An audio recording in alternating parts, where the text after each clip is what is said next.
جو فجر میں نہیں اٹھتا نماز نہیں پڑھتا یہ نشے میں یہ ٹن ہے. اور اگر ان باتوں کو سن کر اس کا نشہ نہ ٹوٹا تو موت کا فرشتہ اس کا نشہ توڑے گا پھر, اور اس کا فائدہ کوئی نہیں ہوگا. نماز نماز نماز 5 وقت, کوئی گنجائش نہیں نماز چھوڑنے کی. آپ بوڑھے ہو, بیمار ہو, نماز پڑھو. وضو نہیں کر سکتے, تیمم کر, نماز پڑھنی ہے. کھڑے ہو کے نہیں پڑھ سکتا, بیٹھ کے پڑھ, نماز پڑھنی ہے. بیٹھ کے نہیں پڑھ سکتا, لیٹ کے پڑھ, نماز پڑھنی ہے. یہ کون ہے؟ یہ جنازوں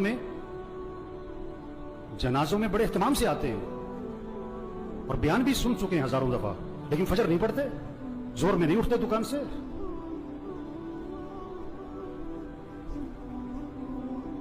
حضور اکرم صلی اللہ علیہ وسلم فرما رہے ہیں نماز میری آنکھوں کی ٹھنڈک ہے, اور نماز آپ کے لیے مصیبت بنی ہوئی ہے. آپ سے فجر میں اٹھنا مصیبت بنا ہوا ہے, آپ سے اذان سن کے دکان چھوڑنا مصیبت بنا ہوا ہے. اللہ کے نبی تو فرمایا نماز میری آنکھوں کی ٹھنڈک ہے. آپ نے فرمایا اسلام اور کفر میں فرق کرنے والی چیز نماز ہے. اگر آپ نماز نہیں پڑھ رہے, اگر آپ نے آج فجر نہیں پڑھی, آپ کفر کی طرف جا رہے ہو.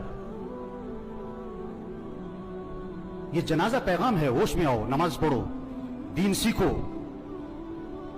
نماز کے فرائض سناؤ, نہیں آتے, کیوں نہیں آتے؟ سیکھے نہیں, دین سیکھو, یہ پیغام ہے. قرآن پڑھو, قرآن پڑھو, قرآن پڑھو. یہ قبر میں اخبار نہیں, یہ موبائل نہیں کام آئے گا. قرآن قرآن قرآن قرآن. سال ختم ہو رہا ہے, میاں صاحب کا, شیخ صاحب کا قرآن ختم نہیں ہوتا ہے. صبح اٹھتے ہی قرآن نہیں کھولتا ہے, موبائل کھولتا ہے. آپ صلی اللہ علیہ وسلم نے فرمایا قرآن پڑھا کرو, یہ قیامت کے دن تمہارے لیے سفارش کرے گا. آپ نے فرمایا جو رات کو سورہ ملک پڑھے گا اللہ اسے قبر کے عذاب سے بچا لیں گے. قرآن پڑھو بھائی, اللہ کا ذکر کرو. ہاتھ میں تسبیح نظر آنی چاہیے.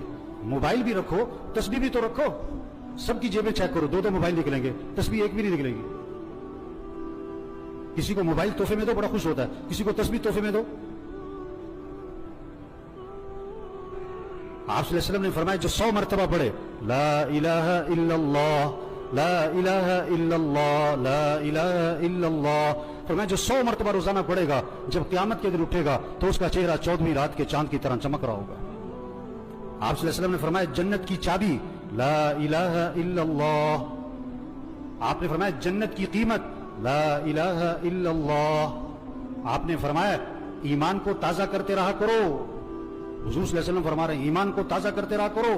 جیسے جسم کو تازہ کرتے ہو, کپڑے بدلتے ہو, گھر کی صفائی کرتے ہو, اپنے ایمان کو بھی تازہ کرو. صحابہ نے عرض کیا حضور ایمان کو کیسے تازہ کریں؟ آپ نے فرمایا لا الہ الا اللہ.